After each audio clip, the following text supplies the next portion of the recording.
नमस्कार दोस्तों, स्वागत है आपका एक बार फिर से मेरे YouTube चैनल पर। दोस्तों आज की इस वीडियो में बात करेंगे जो आपका Punjab and Haryana high court है, इसमें जो पियोन की वैकेंसी आई है। दोस्तों इसकी कंटिन्यू सीरीज चल रही है, वो आप देख भी रहे होंगे। इसकी जीके और मैथ की सीरीज मैं लाया हूँ, ठीक है। इस वीडियो में मैं आपको कोर्ट से रिलेटेड क्वेश्चंस कराने वाला हूँ, यानी जो आपके हाई कोर्ट और सुप्रीम कोर्ट से संबंधित प्रश्न आपके एग्जाम में पूछे जाते हैं, तो इससे रिलेटेड मैं आपको प्रश्न कराने वाला हूँ इस वीडियो में, ठीक है दोस्तों। इससे पहले यदि आपने जो जीके की सीरीज है वो नहीं देखी, तो इस वीडियो के डिस्क्रिप्शन में उसका लिंक दे दूंगा, आप जाके वहाँ से वो देख सकते हैं। और आपने यदि अभी तक प्रीवियस ईयर पेपर डाउनलोड नहीं किया, तो इस वीडियो के डिस्क्रिप्शन में आपको लिंक मिल जाएगा, आप जाके वहाँ से प्रीवियस ईयर पेपर डाउनलोड कर सकते हैं। तो चलिए दोस्तों, करता हूँ इस वीडियो को स्टार्ट। वीडियो पसंद आए तो वीडियो को लाइक करें, चैनल को सब्सक्राइब करें। तो सबसे पहले तो दोस्तों मैं आपको इस वीडियो में ये बताऊँगा कुछ इंपॉर्टेंट जो फैक्ट हैं, वो आपको कोर्ट से रिलेटेड हैं, जो कि आपको पता होने चाहिए, ठीक है। इसके बाद मैं आपको MCQ क्वेश्चन करवाऊंगा। तो आपको कमेंट सेक्शन में कमेंट करके ये बताना है कि आपने कितने क्वेश्चंस का आंसर सही दिया आउट ऑफ 32, यानी 32 क्वेश्चन मैंने इस वीडियो में दिए हुए हैं। तो चलिए करते हैं इस वीडियो को स्टार्ट। जैसा कि आपको दिखाई दे रहा होगा, Punjab and Haryana high court related questions, यानी जो ये क्वेश्चन मैं आपको कराने वाला हूँ, ये आपके Punjab and Haryana high court से रिलेटेड है, ठीक है। तो जो ये फैक्ट है, सबसे पहले पंजाब और हरियाणा उच्च न्यायालय भारत के पंजाब और हरियाणा राज्यों तथा चंडीगढ़ केंद्र शासित प्रदेश के लिए संयुक्त उच्च न्यायालय है। यानी कहने का मतलब ये, जो आपका चंडीगढ़ हाई कोर्ट है वो आपका पंजाब, हरियाणा और चंडीगढ़, यानी तीनों का संयुक्त उच्च न्यायालय, यानी तीनों का हाई कोर्ट है। यानी यदि कोई केस पंजाब में होता है, हरियाणा में होता है या चंडीगढ़ में होता है, तो सारा जो केस है वो सारे कोर्ट आपके चंडीगढ़ हाई कोर्ट में जाएंगे। तो आपको एक बात याद रखनी है, पंजाब, हरियाणा और चंडीगढ़ का एक ही हाई कोर्ट है, इसका नाम क्या है? चंडीगढ़ हाई कोर्ट, ठीक है। यह चंडीगढ़ भारत में स्थित है, यह आपका भारत में स्थित है। चंडीगढ़ आपको पता पंजाब में स्थित है, ठीक है। इस उच्च न्यायालय के न्यायाधीशों की स्वीकृति संख्या 85 है, यानी इसमें जो न्यायाधीश होते हैं स्वीकृति, यानी जो इसमें एक तरह से अलॉट किए गए वो 85 है इसमें न्यायाधीशों की संख्या। इसके बाद दिखा है इन्होंने, जिसमें 64 अस्थायी न्यायाधीश और मुख्य न्यायाधीश सहित 21 अतिरिक्त न्यायाधीश शामिल हैं, ठीक है। जिसमें कि 64 अस्थायी हैं, यानी जो कि परमानेंट है इस कोर्ट के लिए, और 21 अतिरिक्त हैं, यानी एडिशनल न्यायाधीश हैं। 14 सितंबर 2023 तक उच्च न्यायालय में 58 न्यायाधीश कार्यरत हैं, यानी 14 सितंबर 2023 तक, यानी लगभग आपका एक साल पहले तक इसमें 58 यानी 58 न्यायाधीश कार्यरत थे, जिनमें 36 अस्थायी और 22 अतिरिक्त न्यायाधीश शामिल हैं, ठीक है। जिसमें कि अस्थायी थे 36 और 22 एडिशनल इसमें न्यायाधीश थे। न्यायाधीश कौन होता है? यानी जज होते हैं, ठीक है। तो ये जो मैं आपको करा रहा हूँ, ये पंजाब और हरियाणा हाई कोर्ट से रिलेटेड जो फैक्ट है वो मैं आपको करा रहा हूँ, जो इंपॉर्टेंट चीज़ें वो आपको पता होनी चाहिए, ठीक है। इसके बाद हाई कोर्ट से रिलेटेड चेक करेंगे। इसके बाद पंजाब और हरियाणा उच्च न्यायालय को पहले लाहौर उच्च न्यायालय के नाम से जाना जाता था। यहाँ से आपसे एक क्वेश्चन पूछा ही जा सकता है कि पहले पंजाब और हरियाणा हाई कोर्ट का नाम क्या था? तो इसका नाम था लाहौर उच्च न्यायालय, जैसा कि आपको यहाँ पे ये दिखाई दे रहा होगा। इसको मैं रेड पेन से मार्क कर देता हूँ, ये रहा, लाहौर उच्च न्यायालय के नाम से इसे जाना जाता था, ठीक है। जिसकी स्थापना 21 मार्च 1919 को हुई थी, यानी जो आपका चंडीगढ़ हाई कोर्ट है इसकी स्थापना 21 मार्च 1919 को हुई थी, जिसको कि लाहौर उच्च न्यायालय के नाम से जाना जाता था। उस न्यायालय के अधिकार क्षेत्र में अविभाजित पंजाब और दिल्ली शामिल थे, यानी उस समय इसमें आपका पंजाब और दिल्ली भी शामिल थे। 17 जनवरी 1955 से न्यायालय को चंडीगढ़ में अपना वर्तमान स्थान पर स्थानांतरित कर दिया गया, यानी 17 जनवरी 1955 से जो ये है न्यायालय, यानी इसका नाम चंडीगढ़ हाई कोर्ट, और चंडीगढ़ में इसको स्थापित कर दिया गया। इसके बाद है पंजाब और हरियाणा उच्च न्यायालय 1 नवंबर 1966 से अपने वर्तमान रूप से संशोधित है, यानी जो आपका पंजाब और हरियाणा उच्च न्यायालय, कहने का मतलब ये आपका जो चंडीगढ़ उच्च न्यायालय ये आपका 1 नवंबर 1966 से कार्यरत है। यानी आपसे क्वेश्चन ये पूछा जाएगा कि जो आपका पंजाब और हरियाणा उच्च न्यायालय वो कब से काम कर रहा, तो ये आपका 1 नवंबर 1966 से काम कर रहा है, ठीक है। चंडीगढ़ के लिए मास्टर प्लान तैयार करने वाले ली कार्बुजियल को हाई कोर्ट के निर्माण की परियोजना को क्रियान्वित करने के लिए चुना गया। यानी जो चंडीगढ़ हाई कोर्ट है दोस्तों, इसका जो डिजाइन है इसको किसने तैयार किया, तो दी कार्बुजियर, ठीक है। और इसने चंडीगढ़ का भी डिजाइन तैयार किया था, ठीक है।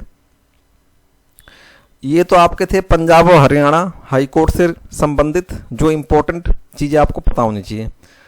अब चलते हैं important facts related to court, यानी कोर्ट से संबंधित जो भी इम्पोर्टेंट जानकारी जो आपको पता होनी चाहिए, ठीक है। इसके बाद एमसीक्यू को क्वेश्चन करेंगे।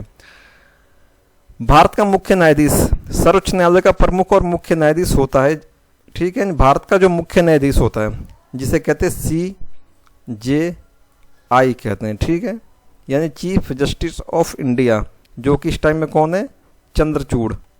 ये भी आपसे पूछा जा सकता है इसमें इस टाइम में कौन है, चंद्रचूड़, ठीक है। तो प्रमुख होता है जिसमें अधिकतम 34 न्यायाधीश होते हैं और इसके पास मूल अपील और सलाहकारी क्षेत्र के रूप में व्यापक शक्तियाँ होती हैं। यानी सर्वोच्च न्यायालय आपको पता है सुप्रीम कोर्ट देश का सबसे बड़ा न्यायालय। सुप्रीम कोर्ट कहाँ पे स्थित है दोस्तों, तो ये आपका राजधानी में स्थित है।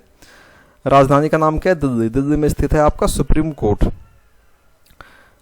28 जनवरी 1950 को इसके उद्घाटन के बाद उच्चतम न्यायालय ने संसद के चैम्बर ऑफ प्रिंसेस में अपनी बैठक की शुरुआत की। उच्चतम न्यायालय बार एसोसिएशन सर्वोच्च न्यायालय की बार है, ठीक है। इसका नाम है SCBA, ठीक है। ये आपकी उच्चतम न्यायालय बार एसोसिएशन है, ठीक है। SCBS के निर्वातम प्रमुख ने नवनिर्वाचित अध्यक्ष कपिल सिब्बल से SC बार एसोसिएशन को राजनीति मुक्त करने का आग्रह किया। यानी आपसे ये पूछा जा सकता है कि जो आपका SCBA, यहाँ मैं देख देता हूँ SCBA यानी supreme court council of bar association जो है आपका, इसके वर्तमान अध्यक्ष कौन है, तो कपिल सिब्बल इसके वर्तमान अध्यक्ष है। ये आपको याद रखना है। इसके बाद सुप्रीम कोर्ट के न्यायाधीशों की सेवानिवृत्ति की आयु 65 वर्ष होती है। यानी कहने का मतलब है कि जो सुप्रीम कोर्ट के न्यायाधीश होते हैं ये 65 वर्ष की आयु तक काम कर सकते हैं। यानी इनकी जो रिटायरमेंट की एज होती है दोस्तों, ये आपके 65 ईयर्स होती है। न्यायाधीशों को केवल महाभियोग, दुर्व्यवहार या असमर्थता के सिद्ध होने पर संसद के दोनों सदनों द्वारा 2/3 बहुमत से पारित प्रस्ताव के आधार पर ही राष्ट्रपति द्वारा हटाया जा सकता है। यानी जो भी सुप्रीम कोर्ट के न्यायाधीश होते हैं इन पे एक प्रक्रिया होती है महाभियोग की प्रक्रिया।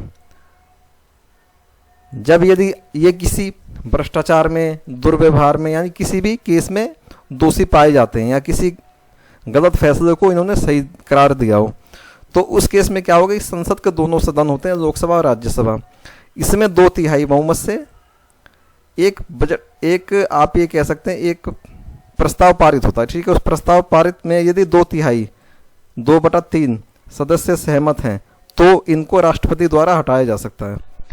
तो आपसे क्वेश्चन ये पूछा जा सकता है कि सुप्रीम कोर्ट के न्यायाधीशों को कैसे हटा सकते हैं, तो राष्ट्रपति द्वारा महाभियोग की प्रक्रिया द्वारा हटाया जा सकता है। इसके बाद है उच्चतम न्यायालय में न्यायाधीश उच्चतम न्यायालय में 1987 में नियुक्त हुई न्यायमूर्ति फातिमा बीबी थी, ठीक है, जो कि सबसे पहले महिला न्यायाधीश नियुक्त हुई थी। उनका नाम क्या था, फातिमा बीबी। सन 2000 में न्यायमूर्ति KG बालकृष्ण दलित समुदाय से पहले न्यायाधीश बने। यानी सन 2000 में सबसे पहले जो दलित समुदाय है उससे बालकृष्ण जी ये उच्च न्यायाधीश बने, ठीक है। इसके बाद आपका है अनुच्छेद 130 के अनुसार, जो आपका अनुच्छेद है 130 के अनुसार सर्वोच्च न्यायालय दिल्ली में होगा, परंतु यह भारत में कहीं और किसी मुख्य न्यायाधीश के निर्णय के अनुसार राष्ट्रपति की स्वीकृति से सुनवाई कर सकेगा। ये मैं आपको समझाता हूँ क्या होता है। अनुच्छेद 130 ये कहता है कि जो भारत का सर्वोच्च न्यायालय है जो ये है, इसका ये आपका यहाँ पे रहेगा दिल्ली में, ठीक है, परमानेंट यहाँ पे दिल्ली में। लेकिन यदि किसी भी फैसले की सुनवाई करनी है तो राष्ट्रपति की अनुमति से किसी और स्टेट में फैसले की सुनवाई सुप्रीम कोर्ट कर सकता है, लेकिन इससे पहले राष्ट्रपति की अनुमति से लेनी पड़ेगी। इसके बाद है भारतीय संविधान के अनुच्छेद 214 में ये कहा गया है कि, अनुच्छेद आपको याद रखना है, अनुच्छेद से संबंधित प्रश्न भी आपसे पूछे जाते हैं, ठीक है। प्रत्येक राज्य का एक उच्च न्यायालय होगा। अनुच्छेद 214 में ये कहा गया कि प्रत्येक राज्य जितने भी स्टेट है सबका एक हाई कोर्ट होगा। वो अनुच्छेद 231 में कहा गया है कि 2 या 2 से अधिक राज्यों के लिए एक न्यायालय हो सकता है। यानी अनुच्छेद 214 ये कहता है कि प्रत्येक राज्य का एक हाई कोर्ट होगा, हर राज्य में एक हाई कोर्ट होगा, जैसे पंजाब का अलग होगा, हरियाणा का अलग होगा। लेकिन जो दूसरा अनुच्छेद 231 दोस्तों वो ये कहता है कि दो या दो से अधिक राज्यों का एक उच्च न्यायालय हो सकता है। जैसा कि आप पंजाब और हरियाणा और चंडीगढ़ के केस में आप देख सकते हैं कि तीनों का, यानी दो स्टेट है, एक केंद्र शासित प्रदेश है, तीनों का एक ही हाई कोर्ट है। इसके बाद वर्तमान में भारत में कुल 25 उच्च न्यायालय, यानी वर्तमान में भारत में कितने हाई कोर्ट है, तो 25 हाई कोर्ट है। ये भी आपसे क्वेश्चन पूछा जा सकता है। इस क्वेश्चन के पूछे जाने के चांसेस 99% है। आंध्र प्रदेश के अमरावती में देश का 25वां उच्च न्यायालय स्थापित किया गया। आपसे ये पूछा जा सकता है कि जो 25वां हाई कोर्ट है वो कहाँ पे बनाया गया, तो आंध्र प्रदेश के अमरावती में 25वां उच्च न्यायालय स्थापित किया गया। ठीक है, मैं इसको मार्क कर देता हूँ रेड पेन से, इसका आप स्क्रीनशॉट दे सकते हैं। इसके बाद है पंजाब और हरियाणा उच्च न्यायालय। पंजाब और हरियाणा राज्य के साथ केंद्र शासित प्रदेश चंडीगढ़ को भी अपने अधिकार क्षेत्र में रखता है। उच्च न्यायालय भारतीय संविधान के अनुच्छेद 214 अध्याय 5 भाग 6 के अंतर्गत स्थापित किए गए हैं। यानी जितने भी हाई कोर्ट है, ये लाइन आपको याद रखनी है एकदम, इसका आप स्क्रीनशॉट। जितने भारतीय 14 अध्याय 5 भाग 6 के अंतर्गत स्थापित किए गए हैं, यानी बनाए गए हैं। ठीक है, अब चलते हैं वन लाइनर जो क्वेश्चन। भारत में सबसे पहले 3 उच्च न्यायालयों की स्थापना की गई। ठीक है, क्वेश्चन में आपसे ये पूछा सकता है कि ऐसा कौन सा उच्च न्यायालय जिसकी स्थापना सबसे पहले नहीं की गई। तो भारत के ऐसे 3 उच्च न्यायालय जिसकी स्थापना सबसे पहले की गई। एक है आपका कलकत्ता, बॉम्बे और मद्रास हाई कोर्ट, जो कि सबसे पहले बनाए गए इंडिया में। इसके बाद है इन उच्च न्यायालयों की स्थापना 1861 के भारतीय उच्च न्यायालय अधिनियम के तहत हुई। यानी जो ये तीनों न्यायालय, इनकी स्थापना जो 1861 का भारतीय उच्च न्यायालय का जो अधिनियम है, इसके तहत इसकी स्थापना की गई है। तीसरा फैक्ट है कलकत्ता उच्च न्यायालय की स्थापना 1862 को हुई है। यानी जो आपका कलकत्ता हाई कोर्ट का न्यायालय है, इसकी स्थापना 1 जुलाई 1862 को की गई। इसके बाद है आपका बॉम्बे उच्च न्यायालय की स्थापना 14 अगस्त 1862 को हुई थी। इसके बाद है आपका मद्रास उच्च न्यायालय की स्थापना 15 अगस्त 1862 को हुई थी। ये सारी डेट आपको याद रखनी है। इस टॉपिक से 100% आपके पेपर में क्वेश्चन पूछे जाएंगे। इसके बाद है भारत में कुल 25 उच्च न्यायालय, मैंने आपको बता दिया। सर्वोच्च न्यायालय और उच्च न्यायालय मिलकर भारत की प्रणाली बनाते हैं। यानी सुप्रीम कोर्ट और हाई कोर्ट मिलकर भारत की जो न्यायिक प्रक्रिया है उसको मजबूत बनाते हैं।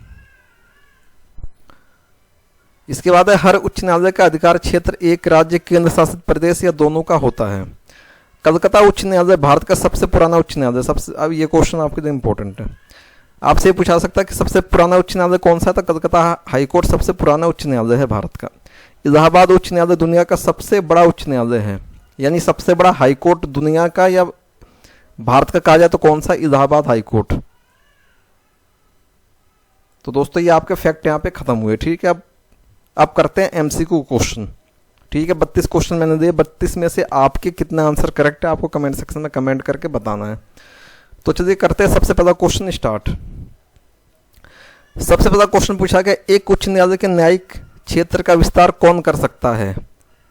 यानी जो आपका एक हाई कोर्ट होता है, ठीक है, उसका जो न्यायिक क्षेत्र होता है उसका विस्तार कौन कर सकता है। ऑप्शन ए संसद, ऑप्शन बी राष्ट्रपति, ऑप्शन सी सुप्रीम कोर्ट या ऑप्शन डी राज्य का राज्यपाल। 5 सेकंड का टाइम।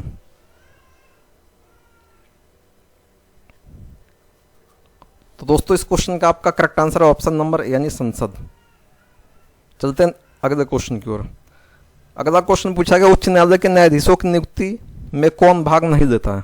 यानी जब उच्च न्यायालय के न्यायाधीश यानी हाई कोर्ट के जो न्यायाधीश होते हैं, इनकी जब नियुक्ति की जाती है तो इसमें कौन भाग नहीं देता। ऑप्शन ए राज्य का राज्यपाल, ऑप्शन बी राज्य का मुख्यमंत्री, ऑप्शन सी संबंधित राज्य के उच्च न्यायालय का मुख्य न्यायाधीश या ऑप्शन डी राष्ट्रपति। 5 सेकंड का टाइम। तो दोस्तों इस क्वेश्चन का आपका correct answer option number B यानी राज्य का मुख्यमंत्री इसमें भाग नहीं देता। चलते हैं नेक्स्ट क्वेश्चन की ओर। नेक्स्ट पूछा गया, निम्नलिखित कथन में से कौन सा कथन सत्य नहीं है।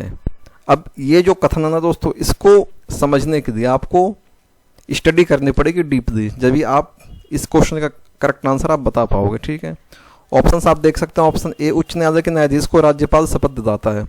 ऑप्शन बी उच्च न्यायालय का न्यायाधीश उसी न्यायालय के मुख्य न्यायाधीश को अपना त्याग पत्र सौंपता है। ऑप्शन सी एक व्यक्ति 62 वर्ष तक उच्च न्यायालय में न्यायाधीश रह सकता है। या ऑप्शन डी अब तक किसी उच्च न्यायालय के न्यायाधीश पर महाभियोग नहीं लगाया गया है। 5 सेकंड का टाइम।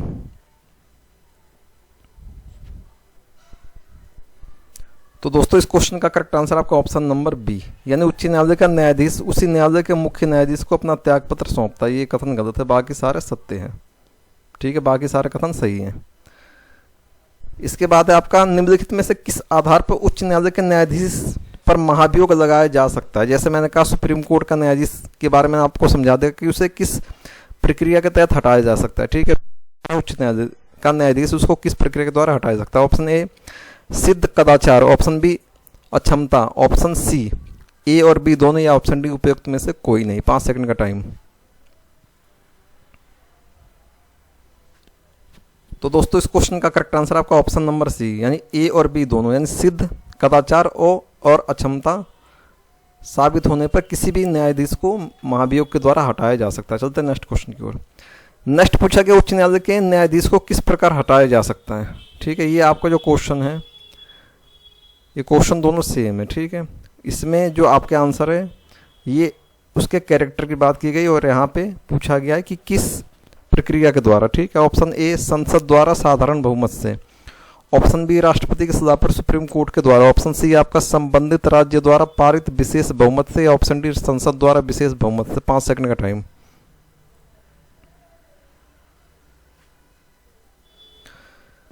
तो दोस्तों इस क्वेश्चन का correct answer option number D, यानी 2/3 मत से यदि ये साबित हो जाता है तो इनको हटाया जा सकता है। चलते हैं नेक्स्ट क्वेश्चन की ओर। नेक्स्ट पूछा गया उच्च न्यायालय के न्यायाधीश की पेंशन कहाँ से मिलती है। जो उच्च न्यायालय के न्यायाधीश होते हैं उनकी पेंशन कहाँ से मिलती है।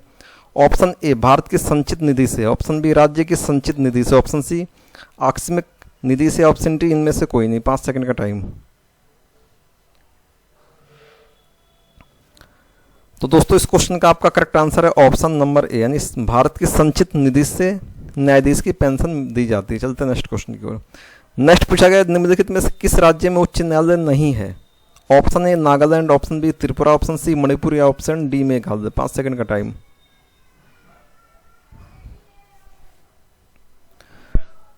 तो दोस्तों इस क्वेश्चन का आपका करेक्ट आंसर है ऑप्शन नंबर ए, यानी नागालैंड में उच्च न्यायालय नहीं है। चलते हैं नेक्स्ट क्वेश्चन की ओर। नेक्स्ट पूछा गया भारत में निम्नलिखित में से कौन सा उच्च न्यायालय सबसे बाद में स्थापित हुआ था। सबसे बाद में कौन सा उच्च न्यायालय स्थापित हुआ। तो option A Calcutta, option B Madras, option C Bombay, या ऑप्शन डी इलाहाबाद। 5 सेकंड का टाइम। यदि आपने जो मैंने स्टेटमेंट पढ़ाई थी आपको, यदि आपने वो ध्यान आपके होगी तो आप इसका आंसर तुरंत बता दोगे। तो इसका correct answer option number D, Allahabad high court. ये तीनों एक साथ इनकी स्थापना की गई थी। ठीक है, सबसे पहले ये तीनों बनाए गए थे। वर्तमान में देश में कितने उच्च न्यायालय हैं ये मैं आपको बता चुका हूँ। Option A 31, option B 27, option C 24, option D 33। इसके सारे ऑप्शन गलत हैं। ठीक है, वर्तमान में उच्च न्यायालयों की संख्या दोस्तों कितनी है, 25 है। 25वां उच्च न्यायालय कौन सा है, जो कि आंध्र प्रदेश के अमरावती में अभी बनाया गया, ये भी आपको याद रखना है। इसका पूछा गया निम्नलिखित में से कौन सा कथन सत्य नहीं है। सत्य नहीं यानी गलत है। ठीक है, भारत में उच्च न्यायालय नामक संस्था का गठन सबसे पहले 1862 में हुआ था। ऑप्शन बी संविधान के भाग 6 में अनुच्छेद 214 से 231 तक उच्च न्यायालय के गठन और शक्तियों की बात कही गई है। ऑप्शन सी केवल दिल्ली एक ऐसा संघ शासित प्रदेश है जिसका अपना उच्च न्यायालय है। ऑप्शन डी उच्च न्यायालय में न्यायाधीशों की संख्या का निर्धारण संसद करती है। 5 सेकंड का टाइम।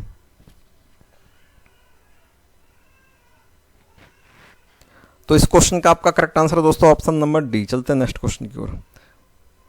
नेक्स्ट पूछा गया वर्ष 1999 से लेके 2023 तक न्यायाधीश कौन रहे। ऑप्शन आप देख सकते हैं, इसमें 3 ऑप्शन। ऑप्शन बी न्यायमूर्ति A K Sarkar, option C C D. Deshmukh, option D न्यायमूर्ति हीरा लाल जेकानिया। 5 सेकंड का टाइम। तो दोस्तों इस क्वेश्चन का करेक्ट आंसर आपका ऑप्शन नंबर डी, यानी हीरालाल जे कनिया। ठीक है, ये आपके 1999 से लेकर 2023 तक न्यायाधीश रहे। स्पष्टीकरण देख लेते हैं। ठीक है, ये आपको यानी इससे आपको और जानकारी मिलेगी।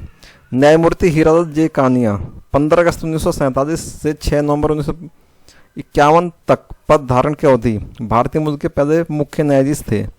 भारतीय मूल के पहले मुख्य न्यायाधीश थे, यानी ये एक ऐसे थे जो कि इंडियन न्यायाधीश थे सबसे पहले।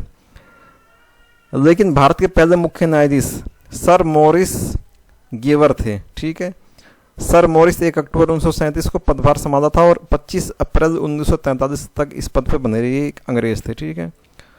और जो आपके थे हीरालाल जेकानिया, ये एक इंडियन थे, तो ये भी आपको याद रखना है।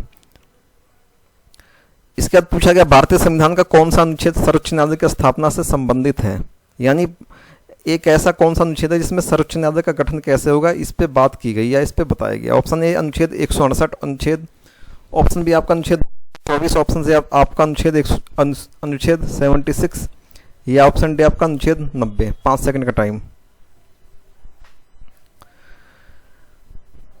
तो दोस्तों इस क्वेश्चन ऑप्शन नंबर बी अनुच्छेद 124 से बताता है कि सर्वोच्च न्यायालय की गठन स्थापना किस प्रकार की गई है। इसका स्पष्टीकरण इसमें है कि अनुच्छेद 124 सर्वोच्च न्यायालय की स्थापना और संरचना के बारे में बताता है। इसका पूछा गया निम्नलिखित में से कौन सही ढंग से मेल नहीं खाता।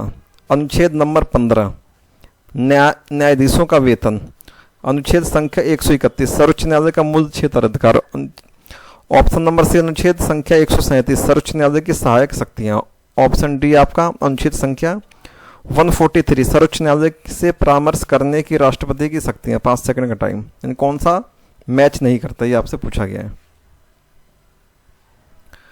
तो इसका आपका करेक्ट आंसर है ऑप्शन नंबर सी अनुच्छेद संख्या 137 सर्वोच्च न्यायालय की सहायक शक्तियां, इसमें इसका जिक्र नहीं किया गया है, ठीक है। अनुच्छेद नंबर 137 सुप्रीम कोर्ट का निर्णय या आदेशों की समीक्षा से संबंधित है, ना कि इसकी सहायक शक्तियों से संबंधित है, ठीक है। इसका पूछा गया भारत का मुख्य न्यायाधीश किसको अपना इस्तीफा सौंपता है, यानी जो भारत का मुख्य न्यायाधीश होता है जो इस टाइम में चंद्रचूड़ है, यदि वो अपना इस्तीफा सौंपना चाहे तो किसको सौंपेंगे। ऑप्शन ए भारत के राष्ट्रपति, ऑप्शन बी उच्चतम न्यायालय के वरिष्ठतम न्यायाधीश, ऑप्शन सी स्पीकर, या ऑप्शन डी कानून मंत्री। 5 सेकंड का टाइम।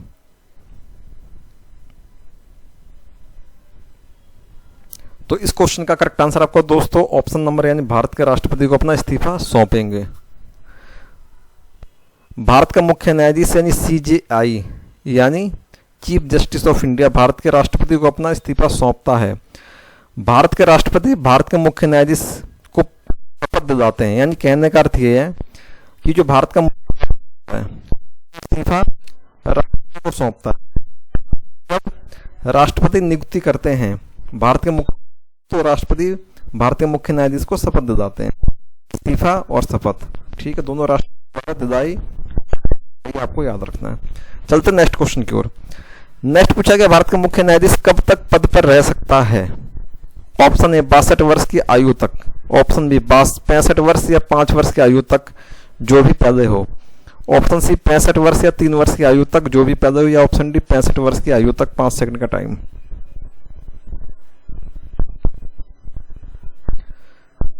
तो दोस्तों इस क्वेश्चन का आपका करेक्ट आंसर है ऑप्शन नंबर डी यानी 65 वर्ष की आयु तक।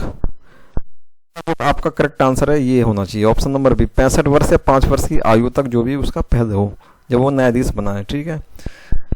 भारत के कार्यालय में 65 वर्ष की आयु तक रह सकता है। समय से पहले CJI को संसद द्वारा महाभियोग की प्रक्रिया के माध्यम से हटाया जा सकता है, ये मैंने आपको बताया है। भारत के मुख्य न्यायाधीश का वेतन क्या है। आपके मन में हमेशा क्या एक ना एक बार ये क्वेश्चन जरूर आया होगा कि भारत का जो मुख्य न्यायाधीश होता है उसकी सैलरी क्या होती है। ऑप्शन ए रुपये 2,80,000, ऑप्शन बी 2,50,000, ऑप्शन सी है 1,10,000 प्रति माह, या ऑप्शन डी उपरोक्त में से कोई नहीं। 5 सेकंड का टाइम। तो दोस्तों इस क्वेश्चन का आपका करेक्ट आंसर है ऑप्शन नंबर ए यानी 2,80,000 रुपये प्रति माह इसकी सैलरी होती है मुख्य न्यायाधीश की, ठीक है। ये तो इसकी बेसिक सैलरी होती है 2,80,000 प्रति माह। इसके बाद उसके लिए जो निर्धारित अन्य भत्ते वो भी मिलते हैं, जैसे मेडिकल फैसिलिटी हो गई, ये आपका कोठी वगैरह मिलता है, ठीक है। तो ये सारी चीज़ें अलग से होती हैं, ये एक तरह से बेसिक पे होता है 2 लाख।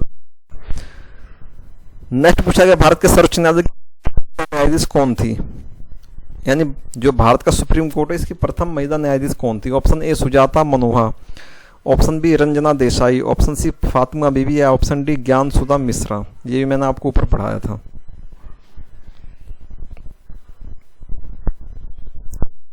तो इस क्वेश्चन का आपका करेक्ट आंसर है ऑप्शन नंबर सी यानी फातिमा बीबी। चलते हैं नेक्स्ट क्वेश्चन की ओर। ये आप देख सकते हैं जो फातिमा बीबी थी ये कहाँ की थी, ये सबसे पहली न्यायाधीश थी जो कि केरल राज्य से आती हैं, आपसे हो सकता है। वह 6 अक्टूबर 1989 से लेकर 29 अप्रैल 1992 तक भारत के सुप्रीम कोर्ट की जज थी, यानी मुख्य न्यायाधीश। नेक्स्ट क्वेश्चन पूछा गया उच्चतम न्यायालय और उच्च न्यायालयों के न्यायाधीशों को कौन हटा सकता है, यानी उच्चतम यानी हाई कोर्ट और सुप्रीम कोर्ट के जो न्यायाधीश होते हैं उनको कौन हटा सकता है। Option A attorney general, option B प्रधानमंत्री, ऑप्शन सी राष्ट्रपति या ऑप्शन डी भारत के मुख्य महान्यायवादी। 5 सेकंड का टाइम। तो दोस्तों इस क्वेश्चन का आपका करेक्ट आंसर है ऑप्शन नंबर सी, यानी राष्ट्रपति के द्वारा हटाया जा सकता है। चलते हैं नेक्स्ट क्वेश्चन की ओर। नेक्स्ट पूछा गया बंबई और मद्रास की स्थापना कब की गई थी, ये मैं आपको ऊपर बता चुका हूं। ऑप्शन ए 1859 में, ऑप्शन बी 1863 में, ऑप्शन सी 1861 में, ऑप्शन डी 1865 में। 5 सेकंड का टाइम। तो दोस्तों इस क्वेश्चन का आपका करेक्ट आंसर है ऑप्शन नंबर सी। चलते हैं नेक्स्ट क्वेश्चन की ओर। नेक्स्ट पूछा गया किस उच्च न्यायालय को पहली महिला मुख्य न्यायाधीश होने का गर्व प्राप्त है, यानी किस हाई कोर्ट में जो पहली महिला मुख्य न्यायाधीश बने वो कौन सा हाई कोर्ट है। Option A Delhi, option B Uttar Pradesh, option C Assam या option D Himachal Pradesh. 5 second का टाइम। तो दोस्तों इस क्वेश्चन का करेक्ट आंसर आपका option number D, Himachal Pradesh. चलते हैं नेक्स्ट क्वेश्चन की ओर। नेक्स्ट पूछा गया उच्चतम न्यायालय का मुख्य न्यायाधीश की नियुक्ति कौन करता है, यानी जो हाई कोर्ट होते हैं इनके जो मुख्य न्यायाधीश होते हैं इनकी नियुक्ति कौन करता है। ऑप्शन ए राज्यसभा का सभापति, ऑप्शन बी प्रधानमंत्री, ऑप्शन सी लोकसभा का अध्यक्ष या ऑप्शन डी राष्ट्रपति। 5 सेकंड का टाइम। तो दोस्तों इस क्वेश्चन का करेक्ट आंसर आपका ऑप्शन नंबर डी, यानी राष्ट्रपति। चलते हैं नेक्स्ट क्वेश्चन की ओर। नेक्स्ट पूछा गया न्यायमूर्ति वाई के सबरवाल भारत के कौन से मुख्य न्यायाधीश रहे, यानी किस नंबर के मुख्य न्यायाधीश रहे। ऑप्शन ए 46 में, ऑप्शन बी 36 में, ऑप्शन सी 76 में या ऑप्शन डी 86 में। 5 सेकंड का टाइम। तो दोस्तों इस क्वेश्चन का आपका correct answer option number B, यानी 36 में, 36वें नंबर के मुख्य न्यायाधीश रहे वाई के सबरवाल, ये आपको याद रखना है। नेक्स्ट क्वेश्चन पूछा गया कलकत्ता, बंबई और मद्रास में उच्च न्यायालय यानी हाईकोर्ट की स्थापना कब की गई थी। ये क्वेश्चन ऊपर भी आया था, ऊपर भी मैं आपको करा चुका हूँ। तो इसका करेक्ट आंसर है आपका वही 1862 में। चलते हैं नेक्स्ट क्वेश्चन की ओर। नेक्स्ट पूछा गया भारत के संविधान में सर्वोच्च न्यायालय और उच्च न्यायालय को न्यायिक पुनर्वलोकन की शक्ति प्रदान की गई, जिसका मुख्य आधार कौन सा अनुच्छेद है। ऑप्शन ए अनुच्छेद 77, ऑप्शन बी अनुच्छेद 1, ऑप्शन सी अनुच्छेद 13 या ऑप्शन डी अनुच्छेद 20। 5 सेकंड का टाइम। तो दोस्तों इस क्वेश्चन का आपका करेक्ट आंसर है ऑप्शन नंबर सी, यानी अनुच्छेद 13 के तहत इन्हें न्यायिक पुनर्वलोकन की शक्ति प्राप्त की गई। चलते हैं नेक्स्ट क्वेश्चन की ओर। नेक्स्ट पूछा गया उच्च न्यायालय अथवा सर्वोच्च न्यायालय द्वारा किस समादेश यानी रीट को जारी करके किसी पदाधिकारी द्वारा न किया जा रहा कोई कार्य के लिए उसे बाध्य किया जा सकता है। ऑप्शन ए अधिकार पिच्छा, ऑप्शन बी उत्प्रेषण लेख, ऑप्शन सी परमादेश या ऑप्शन डी बंदी प्रत्यक्षीकरण। 5 सेकंड का टाइम। तो दोस्तों इस क्वेश्चन का आपका करेक्ट आंसर है ऑप्शन नंबर सी, यानी परमादेश। जो आपके जितने भी ये रीट है ना, ये सब की रीट की एक परिभाषा होती है, सबकी अलग अलग परिभाषा और बहुत लंबी लंबी परिभाषा है। ठीक है, चलते हैं नेक्स्ट क्वेश्चन की ओर। नेक्स्ट पूछा गया भारत के किन 2 राज्यों के लिए एक ही उच्च न्यायालय है। बहुत ही आसान क्वेश्चन। ऑप्शन ए हरियाणा एवं पंजाब, ऑप्शन बी उत्तर प्रदेश व हिमाचल प्रदेश, ऑप्शन सी केरल व बिहार या ऑप्शन डी कर्नाटक व तमिलनाडु। 5 सेकंड का टाइम।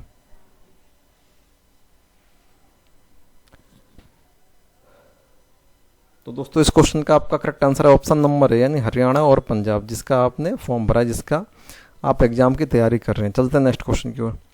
नेक्स्ट पूछा गया उच्च न्यायालय अथवा सर्वोच्च न्यायालय द्वारा नागरिकों के मौलिक अधिकारों की रक्षा हेतु जारी समादेश को क्या कहते हैं। यानी जब कोई भी उच्च न्यायालय सर्वोच्च न्यायालय नागरिकों के मौलिक अधिकारों की रक्षा हेतु कोई समादेश जारी करता है, उस चीज को क्या कहते हैं। ऑप्शन ए अधिकार पिच्छा लेख, ऑप्शन बी प्रतिशेष लेख, ऑप्शन सी बंदी उपस्थापक या ऑप्शन डी उत्प्रेक्षण। 5 सेकंड का टाइम। तो इस क्वेश्चन का आपका करेक्ट आंसर है ऑप्शन नंबर सी, यानी बंदी उपस्थापक। चलते हैं नेक्स्ट क्वेश्चन की ओर। नेक्स्ट पूछा गया, उच्च न्यायालय के न्यायाधीशों की सेवानिवृत्ति, उच्च न्यायालय के न्यायाधीश जो हाई कोर्ट के न्यायाधीश होते हैं, इनकी जो रिटायरमेंट की एज होती है दोस्तों, क्या होती है? ऑप्शन ए 65 वर्ष, ऑप्शन बी 68 वर्ष, ऑप्शन सी 67 वर्ष, या ऑप्शन डी 62 वर्ष। 5 सेकंड का टाइम। तो दोस्तों इस क्वेश्चन का करेक्ट आंसर आपका ऑप्शन नंबर डी, यानी 62 वर्ष। यदि सुप्रीम कोर्ट का न्यायाधीश है तो उसकी क्या होगी एज? 65 होती है उसकी रिटायरमेंट एज, और यदि वो हाई कोर्ट का तो 62 वर्ष होगी। चलते हैं नेक्स्ट क्वेश्चन की ओर। नेक्स्ट पूछा गया, उच्च न्यायालय के मुख्य न्यायाधीश की नियुक्ति कौन करता है? ऑप्शन ए संबंधित राज्य का राज्यपाल, ऑप्शन बी राष्ट्रपति, ऑप्शन सी प्रधानमंत्री, ऑप्शन डी मुख्य न्यायाधीश। 5 सेकंड का टाइम।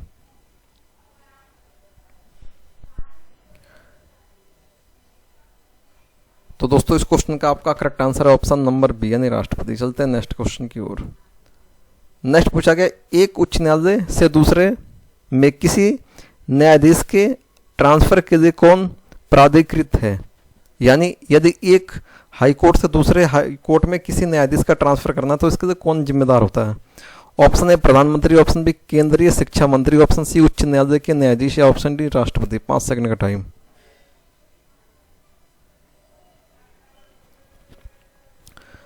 तो दोस्तों इस क्वेश्चन का आपका करेक्ट आंसर है ऑप्शन नंबर डी, यानी राष्ट्रपति ट्रांसफर कर सकता है उच्च न्यायालय के किसी भी न्यायाधीश को। चलते हैं नेक्स्ट क्वेश्चन की ओर। नेक्स्ट पूछा गया, भारत में किसी राज्य के उच्च न्यायालय की प्रथम महिला मुख्य न्यायाधीश कौन थी? Option A Sucheta Kripalani, option B Sarojini Naidu, option C Leela Seth, या ऑप्शन डी मायावती। 5 सेकंड का टाइम।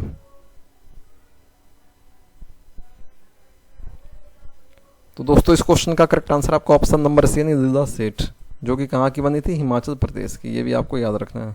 HP यानी हिमाचल प्रदेश की पहले महिला न्यायाधीश बनी थी हाई कोर्ट की। चलते हैं नेक्स्ट क्वेश्चन की ओर।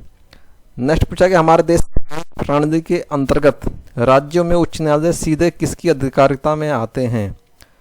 यानी जो हमारी न्याय की प्रणाली है इंडिया में, उसके तहत जो भी राज्य में उच्च न्यायालय होते हैं वो किसकी अधिकार क्षेत्र में आते हैं? ऑप्शन ए उच्चतम न्यायालय, ऑप्शन बी सर्वोच्च न्यायालय, ऑप्शन सी जिला न्यायालय, ऑप्शन डी इनमें से कोई नहीं। 5 सेकंड का टाइम। तो दोस्तों इस क्वेश्चन का आपका करेक्ट आंसर है ऑप्शन नंबर, यानी उच्च न्यायालय के अधिकार क्षेत्र में आते हैं, यानी हमारे देश के जितने भी हैं। ठीक है, तो दोस्तों इसी के साथ आपकी ये वीडियो समाप्त हुई। आपको वीडियो कैसे लगी कमेंट सेक्शन में कमेंट करके जरूर बताएं। नेक्स्ट वीडियो आपको किस टॉपिक पे चाहिए वो भी आप कमेंट सेक्शन में ज़्यादा से ज़्यादा कमेंट करके बताएं। तो दोस्तों इस वीडियो को यहीं तक रखता हूँ, मिलते हैं नेक्स्ट वीडियो में, तब तक के लिए जय हिंद जय भारत।